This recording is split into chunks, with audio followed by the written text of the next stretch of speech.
இப்போ ஆபிரகாமுக்கு கொடுக்கப்பட்ட அந்த வாக்குத்தத்தம் ஈசாக்கின் பேருக்குள்ளேயும் யாக்கோபின் பேருக்குள்ளேயும் வந்தது.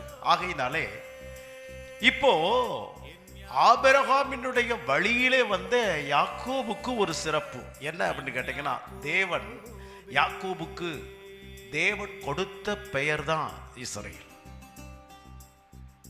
இல்லையா? நாம ஆங்கிலத்தில் எழுதும் போது இஸ்ரேல்னு எழுதுவோம், தமிழ்ல எழுதும் போது இஸ்ரவேல்னு எழுதுவோம். எவ்வளவு பெரிய ஸ்காலரா இருந்தாலும் சரி, எப்படி வரும்னு எனக்கு தெரியல. எழுதும் போதே நம்ம கொஞ்சம் நம்ம ஒரு பிள்ளைகளை தப்பாக எழுதுறோமா தலையில் கொட்டுவோம். என்ன ஒழுங்காக பார்த்து எழுது, அதில் இருக்கிற ஸ்பெல்லிங் மிஸ்டேக் இல்லாமல் தமிழில் அப்படியே தானே எழுதணும்.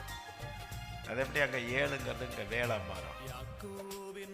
நம்ம அதை யோசிக்கிறது இல்லை. சரி, யோசிக்கிறதுக்கு சிலதை சொல்லிட்டு போகிறேன்.